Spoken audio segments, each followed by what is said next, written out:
ಸಮುದ್ರ ಮಥನದ ಕ್ಷಣದಲ್ಲಿ ವಿಷದ ಉಗ್ರ ಜ್ವಾಲೆಯಲ್ಲಿ ಲೋಕ ಉಳಿಸಿದ ನೀಲಕಂಠ ಶ್ರಾವಣವೇ ಅವನ ಮಾಸದಲ್ಲಿ. ನಮಸ್ಕಾರ ಸ್ನೇಹಿತರೆ, ಶ್ರಾವಣದ ಕೊನೆಯ ಸೋಮವಾರ ಎಲ್ಲರಿಗೂ ಶಿವ ವೈಬ್ಸ್ಗೆ ಮತ್ತೆ ಸ್ವಾಗತ. ಇವತ್ತಿನ ಕತೆ ಏನಂದರೆ, ನನಗೆ ಮೊನ್ನೆ ಒಂದು ಪ್ರಶ್ನೆ ಬಂತು. ಎಲ್ಲ ಮಾಸಗಳಿಗಿಂತ ಶ್ರಾವಣ ಮಾಸದಲ್ಲಿ ಏಕೆ ಶಿವನನ್ನು ಹೆಚ್ಚಾಗಿ ಧ್ಯಾನಿಸುತ್ತಾರೆ, ಹೆಚ್ಚಾಗಿ ಪೂಜಿಸುತ್ತಾರೆ ಎಂದು. ಅದಕ್ಕೆ ಶ್ರಾವಣ ಶಿವನಿಗೆ ಏಕೆ ವಿಶೇಷ ಅನ್ನೋದು ಇವತ್ತಿನ ಎಪಿಸೋಡ್. ಇದಕ್ಕೆ ಒಂದು ಮಹತ್ತರವಾದ ಕತೆ ಇದೆ. ಒಂದು ಕಾಲದಲ್ಲಿ ಸಮುದ್ರ ಮಥನ ನಡೆಯುತ್ತಿತ್ತು. ದೇವರು ಅಸುರರು ಅಮೃತಕ್ಕಾಗಿ ಸಮುದ್ರವನ್ನು ಮಥಿಸುತ್ತಿದ್ದರು. ಅಮೃತ ಬರುವ ಮುಂಚೆ ಭೀಕರವಾದ ಹಲಾಹಲ ವಿಷ ಹೊರಬಂತು. ಆ ವಿಷದ ಉಗ್ರತೆಯಲ್ಲಿ ಜಗತ್ತೇ ನಾಶವಾಗುವ ಸ್ಥಿತಿ.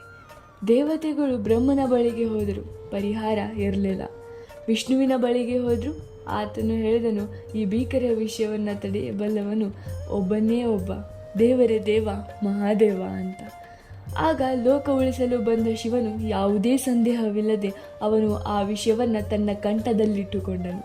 ಅವನ ಕಂಠ ನೀಲವರ್ಣವಾಗಿದ್ದರಿಂದ ಅವನು ನೀಲಕಂಠನಾದನು. ಆದರೆ ಆ ವಿಷದ ಉರಿ ಅಸಹನೀಯವಾಗಿತ್ತು. ಆ ಉರಿಯನ್ನು ಶಮನಗೊಳಿಸಲು ದೇವತೆಗಳು ಶ್ರಾವಣ ಮಾಸದಲ್ಲಿ ಗಂಗಾಜಲ, ಹಾಲು, ಜೇನು, ಬಿಲ್ವದಳಗಳಿಂದ ಶಿವನಿಗೆ ಅಭಿಷೇಕವನ್ನು ಮಾಡಿದರು. ಅಂದಿನಿಂದಲೇ ಶ್ರಾವಣ ಮಾಸವೆಲ್ಲ ಶಿವನಿಗೆ ಅತ್ಯಂತ ಪ್ರಿಯ ಮಾಸವಾಯಿತು. ಏಕೆಂದರೆ ಶಿವ ಅಭಿಷೇಕ ಪ್ರಿಯ ಅಲ್ವಾ. ಮತ್ತೊಂದು ಸತ್ಯ, ಸೋಮವಾರ ಎನ್ನುವುದು ಚಂದ್ರನ ದಿನ. ಶಿವನು ಚಂದ್ರಶೇಖರ, ಜಟೆಯಲ್ಲಿ ಚಂದ್ರನನ್ನು ಧರಿಸಿದ್ದಾನೆ. ಆದ್ದರಿಂದಲೇ ಶ್ರಾವಣ ಮಾಸದ ಪ್ರತಿಯೊಂದು ಸೋಮವಾರವೂ ಶಿವನಿಗೆ ಇನ್ನೂ ಹೆಚ್ಚಿನ ಪ್ರಿಯ. ಗೆಳೆಯರೆ, ಶ್ರಾವಣ ಮಾಸದಲ್ಲಿ ಮಾಡುವ ಪ್ರತಿಯೊಂದು ಉಪವಾಸ, ಪ್ರತಿಯೊಂದು ಜಪ, ಪ್ರತಿಯೊಂದು ಅಭಿಷೇಕ ನಮ್ಮ ಬದುಕಿನಲ್ಲಿರುವ ವಿಷಯವನ್ನು ಶಮನಗೊಳಿಸುತ್ತದೆ.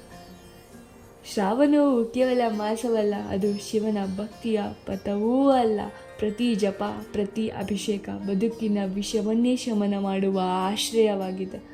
ಆದ್ದರಿಂದ ಶ್ರಾವಣ ಸೋಮವಾರ ಶಿವನ ದಿನ, ಭಕ್ತಿಯ ದಿನ, ಶಕ್ತಿಯ ದಿನ. ಓಂ ನಮಃ ಶಿವಾಯ. ಧನ್ಯವಾದಗಳು ಸ್ನೇಹಿತರೆ.